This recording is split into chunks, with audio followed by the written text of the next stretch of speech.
Welcome to the Contractor Success Forum. Today we have with us the CEO of Profit First, Ron Saharyan, who is eradicating entrepreneurial poverty around the globe. Today we will be asking Ron how Profit First can create permanent profitability in your contracting business. We'll be talking about improving your bonding ability while still taking your profit first as the owner of your contracting company.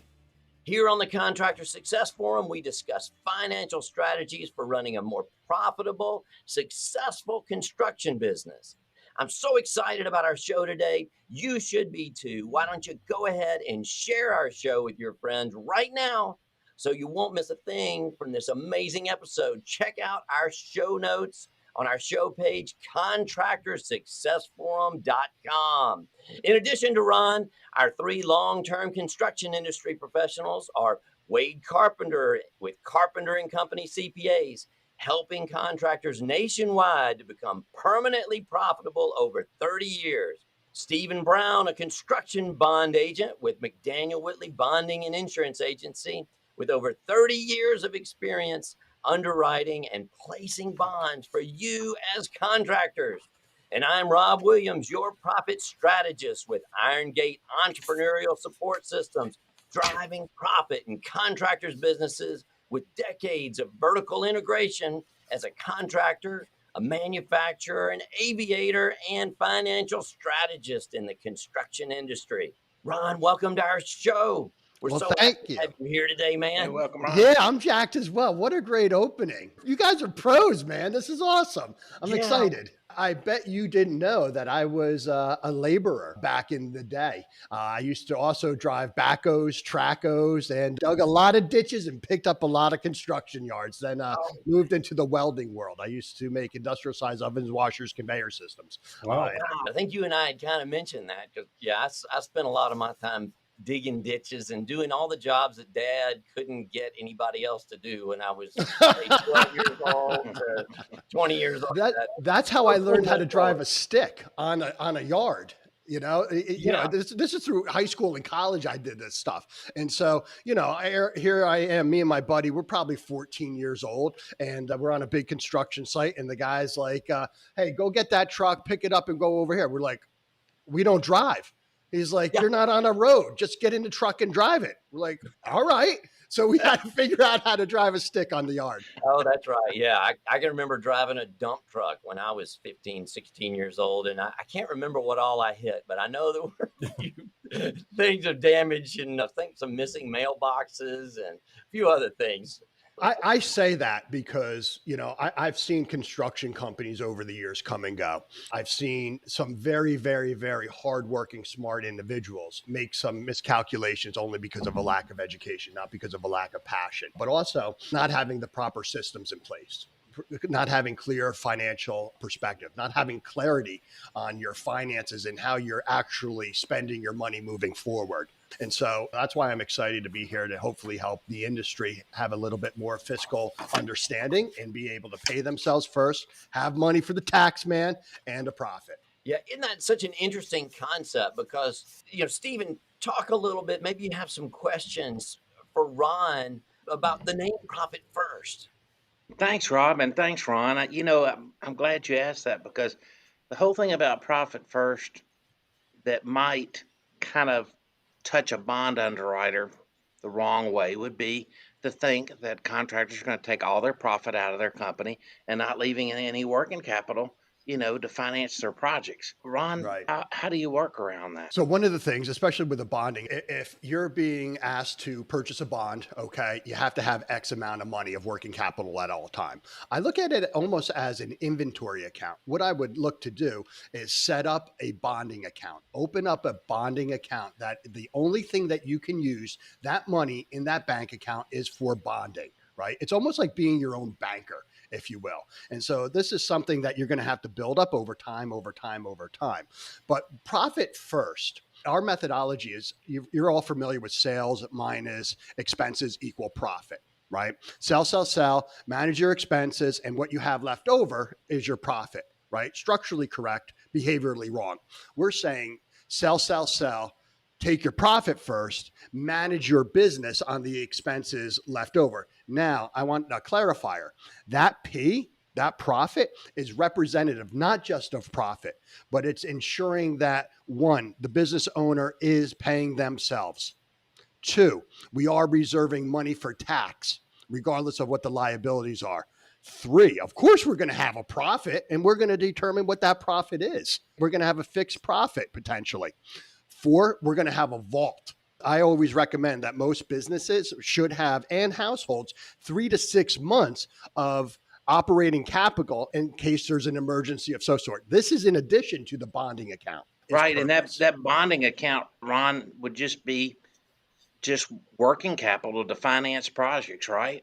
It's basically ensuring that there's money available in case things go wrong. Correct? That's what we're talking about here. It's like an insurance policy. Okay. And so if we look at things through a little different perspective and always have the right amount of core capital available that we need, that the bonding agent is requiring, we're going to need that core capital all the time.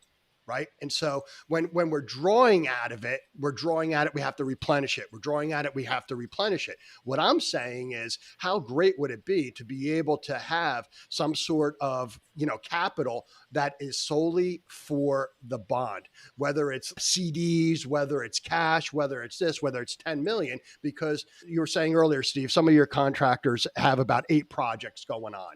And so if each one of them needs to have a $10 million bond, is that what we're saying here? Because that's going to be very difficult for any construction company to have each project be bonded. So if you could share with me a little bit more about how that would look, I might be able to tweak what I'm saying. Sure. The way the bonding companies look at it, Ron, is they say, okay, we would like to see you have 10% working capital to help you get through your tough spots, to help you finance your projects of your backlog cost to complete. And Wade, what he does as a construction-oriented CPA versus a non-construction-oriented CPA is he understands that at the corporate year end, say December 31st, there are completed projects on his financial statement and projects that are in process. And he usually puts a schedule to show us what jobs were completed in the prior year and what jobs are currently underway. And that's what the bonding companies look for. They look at completed jobs to see, well, originally we talked about you making X amount of profit and you lost money on that job. What happened? And then in the jobs in progress, they look for profit fades that may occur that they anticipate. And they adjust their underwriting books based on that information. Did that help any? Yes, it does. Thank you. And so the issue is the lack of completed jobs, right? That's one of the things that we're trying to minimize. Right, and so right. My experience and what I've seen is a lot of contractors are utilizing another project's deposit to complete the project that they're already in, right? And that's a deadly Robbing cycle. Peter to pay Paul. Yep. It's a horrible cycle. And so that's one of the things that we want to prevent. We want to ensure that projects are done on time and completed and have a margin of profitability. So one of the things is we don't have to just look at architecting the cash flow in the bank accounts to prevent the pains, but we want to take an insider look and really look at what the contractor is doing. How are they managing the money going forward? Are they bidding the project outright? Are they overstaffed? Are some of their machines in repair? What's going on internally in these companies that we could implement some systems that would ensure a smoother completion of the job? And I get it, because a lot of construction companies, they're not necessarily focused on the financial aspect of it. They're focusing on the task at hand. And so sometimes if things aren't planned right, you're going to get unions involved. You're going to get the big telecoms involved. Stuff's going to stop potentially. And so is that baked into any type of proposal? Do we have are we really looking at, okay, this is a $5 million job. I'd like to make X amount of profit. What is that profit percentage? 2%, 3%? Then we have the owner's pay account, right? How much should the owner be making on this job? this particular job. That's the profit and the owner's pay. Then if it's a successful implementation and build out, we're going to have a profit. So we're going to have to pay taxes on that profit. So if we have these predetermined percentages of what we're allowed to spend in each one of these purposeful accounts, then those are our guardrails in place. And so what we want to do is if the construction owner looks in his bank account and he sees that he's got, $2 million sitting in there, he probably doesn't realize that some of that money should be going to bonding. Some of that money probably should go to profit. Some of that money should be going to tax. Some of that money should be going to him. And so that $2,000 really isn't $2,000. It might be $1,000. When we remove the money that is not really available to us to complete projects and to operate projects, we're forced because of something called Parkinson's law. And basically what that says is that human beings are going to use the amount of resources given to them in any period of time. Stephen Hawking was talking about it, about human beings are going to exhaust all the resources on planet Earth. That's how we are. So if you give me a project of $2 million and tell me to build this building in a year, I'm going to probably spend $2 million and it's going to take a year, maybe a little longer, right?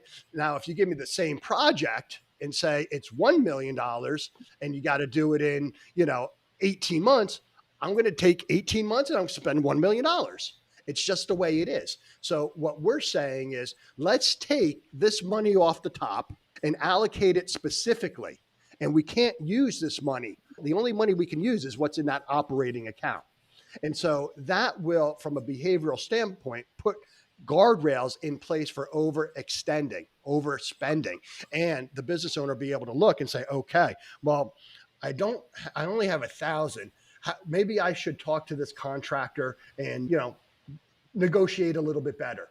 Maybe I can look at a different supplier that can give me the same good. Maybe I can set up another core capital account that I can make mass inventory purchases at a discount. And so we'll have the bonding account. You might even have an inventory account. You have the owner's pay account. You have the profit account. You have the tax account.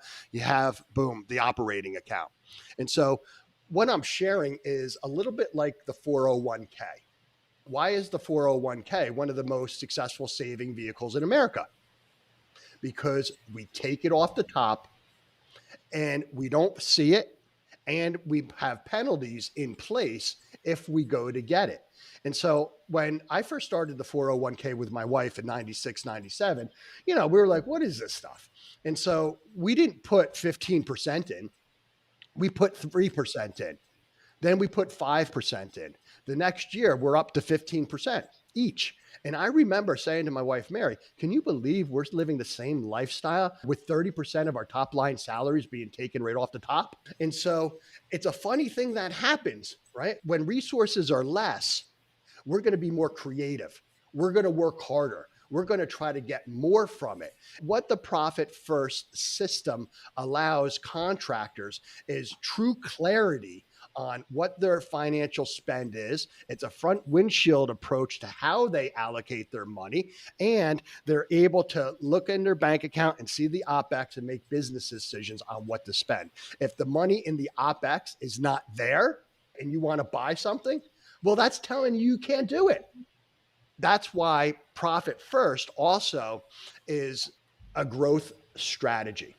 You can't take 20% off and just put it in all these bank accounts. You have to work with guys like Wade, guys like Rob, to really understand what those percentages are going to be. And so these guys are the experts that are going to architect the cash flow in Profit First to support what the bonding is looking for in the bonding agent, as well as the contractor being fiscally responsible. Man, that's great.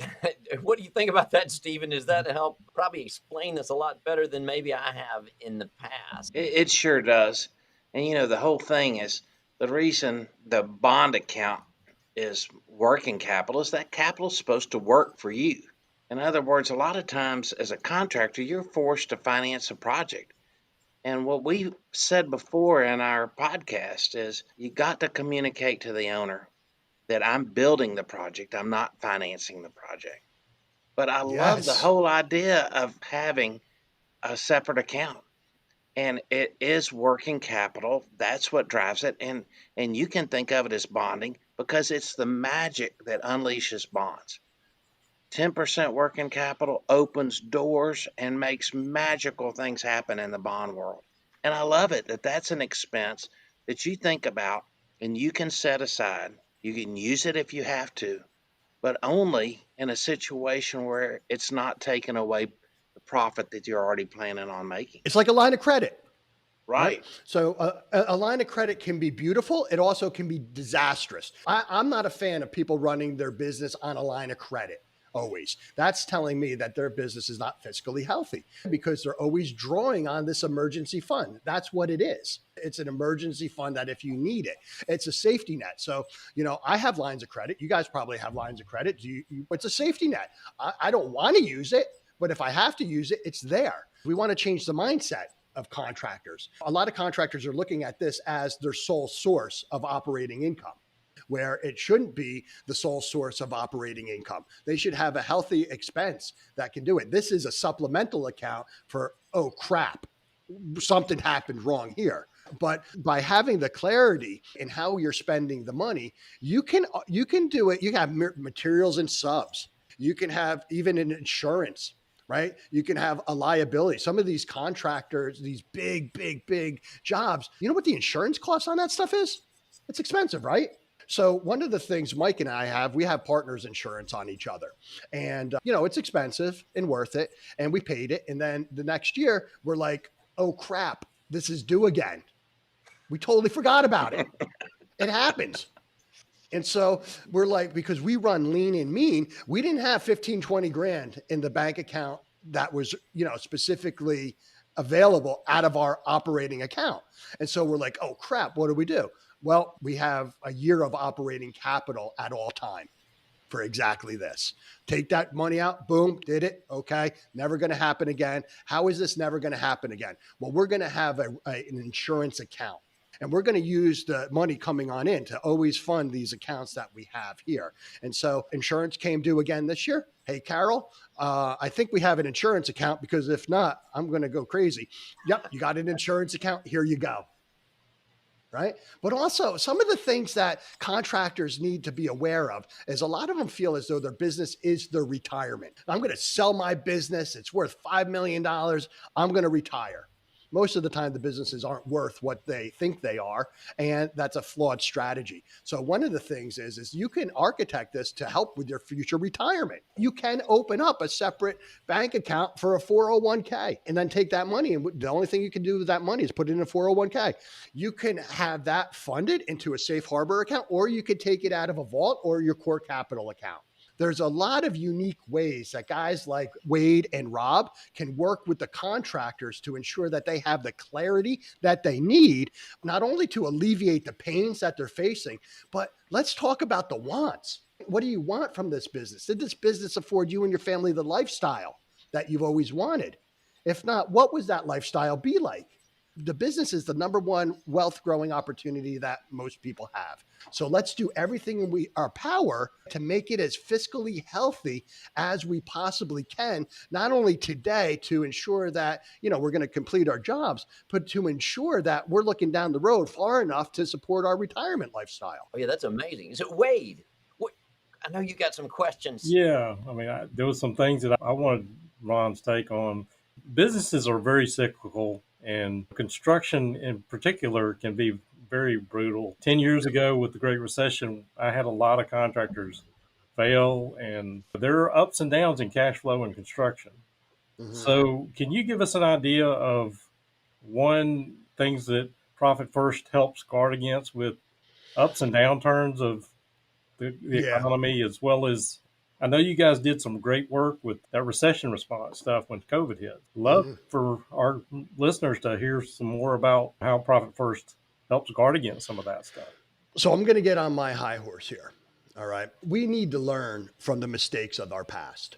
This pandemic sucks. The recession sucked. But here's the thing, in America, we're faced with regional disasters every single year. Look at the Gulf Coast. They're going to get crushed by hurricanes. The Midwest is going to flood. Tornado Alley. California's probably burning as I'm talking right now. All these regional disasters are decimating households and companies. Well, how Profit First can help is by having a vault account, having that core capital to survive. Additionally, here on the East Coast, we have a lot of seasonal businesses. So if a business is making its money in the first 6 months of the year and then they're limping along the last couple of months, maybe they got to lay off people, they're this, that, they're scared. Well, there is a mechanism we could use, which is a drip account, which would be to make that money last over a 12-month period. That's money unearned. We look at it. So we're a membership organization. If somebody pays in full, which we don't offer anymore, but if somebody paid in full and I put that investment into our OpEx, that's money unearned. Month by month, it's earned. If that person leaves and I have to give them some of their money back, I have to then take money away that I already spent. So what the drip account does, it drips that money in systematically over 12 months to let that money last. So you're going to have to do a little bit more analysis to see what it would look like and what those positions would be. And so now the companies that have been operating Profit First realize that they can't operate.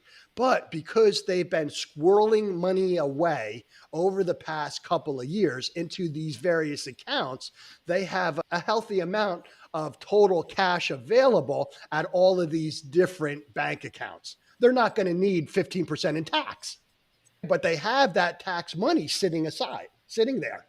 They're not going to need that operating capital because there's nothing to operate, but they have that money there so they can weather the storm. You could take the idle loans, the PPP loans, all that stuff is great. And what I recommend, if you've made it this far and you really haven't drawn any of that money, don't spend it, put it in a bond account, right? Put it in a core capital account. That's your savings. That's your rainy day. That's your, oh shit. That's your, okay, pandemic hit.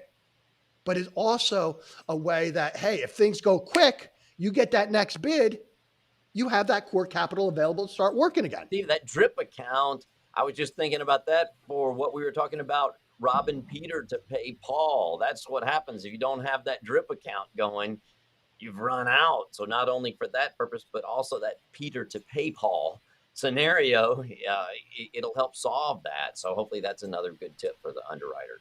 Well, most of us know what it's like to have to borrow a little bit. And next thing you know, you're a slave to making those payments on top of everything else. And then you've got 4 or 5 projects going and you get a little bit of money on one. Well, I'm anticipating this coming in on that. Well, there's a cost to finance. There's a cost involved that you've got to pay at some point. And so I love the idea of Profit First saying, let's try to manage this. And I can tell you that the bonding companies would absolutely love a contractor that practices this kind of concept. You say, well, who cares what they think? It just opens amazing opportunities for you, at least from a bonded project standpoint. It breeds upon the success. If you've got this program in place and you're getting more bonds, you're getting more opportunities to jump on projects where a bond is required. That's why I think this goes together so perfectly, guys. Right. And one of the things too that, you just triggered in my mind, a loan is negative profit. You're not profitable if you have a loan. That's simple, it's the opposite. Right? Yeah. Yeah. Yeah. So if you got to run your business by continually seeking loans, there's something, wrong with your business. That's where really taking an internal look and see what's going on, lifting up the hood, because taking loan after bad loan after bad loan after bad loan, the percentages are going to add up. And so there goes your margin. If you're running thin margins and you're taking loans and then you got to repay the loan with the VIG on it, you shoot yourself in the foot. Yeah, particularly if you're taking those loans to pay for your overhead and your expenses, not necessarily to do or even to fund the next project. Yeah, Right. yeah, and a lot of times, these contractors, they're actually getting paid draws as opposed to maybe the residential guys where they have to get those loans. They own the project while it's going, so they have to get those loans, which is a lot different. So being careful to distinguish and pay attention to what your loans are in your business, contractors. Are they to finance your operating expenses, or are they strictly to finance that job that you're getting? Wade, what else you got on that? Yeah. Yeah, I mean, we see it all the time. And one of the things that Profit First taught me that I never thought about is so many contractors in any business, they want to pay zero in tax. And one of the concepts is you got to have profit to pay that loan back. It doesn't come from anywhere else. Otherwise, you got to borrow it from somewhere else. So And I see that all the time in that industry, all the time. I hate paying taxes. I hate paying taxes. You hate paying taxes because you don't have the money to pay taxes. And Right. so, having a tax account set aside and having to pay a couple $100,000 in taxes means you're probably making $1 million.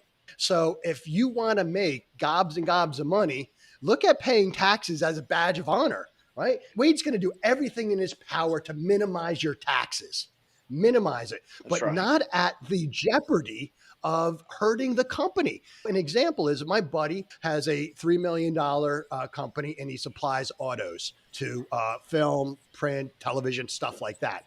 For the past 20 years, he's been paying no taxes. It's not really a healthy company, but it's a cash cow for him, making a couple 100,000, which is nice. He takes loans out of the business, buy property, all sorts of stuff that he's doing. Well, about 5 years ago, he had an opportunity to purchase something, a truck. And he went to his bank and they're like, dude, your finances are a mess. You have no profit. You have loans. You're paying us back, yes, on time, but no, we're not giving you. They wouldn't give him 50 grand. He couldn't get a loan of 50 grand for a bank he's been working with for over 20 years. He was fuming. He called alternative lenders. They're like, no, your finances are horrible. And then he had to go to, Jay Rocco, okay, to get his money, right? All right. He got the money, but he was so angry and frustrated, and his business, it's sucking the life out of him. He goes, I'm selling it. He paid money. Wait, how much is an evaluation roughly to a real valuation on the company to do due diligence? $15,000, $20,000. Yeah. it can be Right. very expensive. Right. He paid. He did that. They showed him what his company was worth. He's like, no way, this is wrong. They're like, no, this is it. He's like, oh crap. If he sold that business, he would not make the money that he needed to live his lifestyle. And so why do people buy companies? Projected cash flow, systems, profitability. So over the last 5 years, Joe's been implementing fiscal responsibility, profit first. He's been, really getting clarity. He knows he needs to show a profit. He's showing a profit. And 5 years later, he doesn't want to sell his company anymore. It's going to be an annuity for him. It's breaking that mindset in that cycle. It's the change that needs to happen. And positive change is very difficult. So if you've been doing the same thing over and over the past couple of years and you're not happy, well, guess what? Stop doing it and do something different. This is not going to hurt you. If anything, it's going to help you. How can these contractors benefit? And I'm asking you, Ron, because you're the head of all of us mastery certified profit first professionals like Wade and I. How do these guys benefit from having somebody like us? Oh my God. So the book itself, that's the tip of the iceberg. Everything below that waterline is what a profit first professional is doing. I could read a book on how to wire a house. I could read a book on how to drive a backhoe, how to, run a construction company. But is that something I really should be doing? Like, I know how to change a socket in a switch, but I don't know how to run cable to wire a garage fully, but I'm sure I could read a book and watch YouTube how to do it. If I was a chiropractor, I could read how to crack my back. Would a chiropractor advise that? Would a construction electrician advise me doing this own stuff myself? No. And so guys like Wade and Rob are doing this on a daily basis. They're doing it with multiple companies. They're doing it within their own business. They've gone through significant training, practicing. They have to remain in good standings. It's not easy to get Profit First certified. They're one of a select few experts that know how to go off script, how to use the craftsman's tool of their trade, how to really architect this stuff that you're not going to get in a book. These guys are like personal trainers. You could go to the gym and you could figure it out and be uncomfortable, might not go every day. These guys are your trainers. They're going to ensure that you're going to get the results faster and more successful without hurting yourself, and they'll hold you accountable. That's what you get when you're working with a master member. Yeah. One of the things I tell people, my last name's Carpenter, but you don't want me doing any construction around your house. The last time I used my welding helmet was to look at an eclipse. So, That works. It did work. It was pretty good. Right. Well, man, this has been an amazing show. This is great. I know we went way over, but thank you guys for continuing to listen to us on today's show, because this has been one of our best shows I know that we've had so far. And I got a gift for you guys. If for the first 5 people that reach out to any 3 of these gentlemen, I'll gift them a copy of Profit First. Oh man, thanks. That's great. So Rob, Wade, Steve, first 5. That's great. So go to contractorsuccessforum.com and get our show notes, or go to carpentercpas.com on Wade's page, or my page is irongateess.com. But you can find all that. We got the stuff in the show notes to get in touch with us. So that's great. So again, man, that's a great. Yeah, just put in the subject, I want one of the first 5 books. Send it over to those guys, and I'll be more than happy to gift it. Oh man, Thank you, Ron. Sure. Appreciate that. Thank you, guys. So again, we have Ron Saharyan. He's the CEO of Profit First, eradicating entrepreneurial poverty all over the world. And Wade Carpenter, Carpenter and Company CPAs, carpentercpas.com. And Stephen Brown, mcwins.com is his webpage. So look at the show notes, get in touch with us, share it with your friends, and come back and listen to our next episode.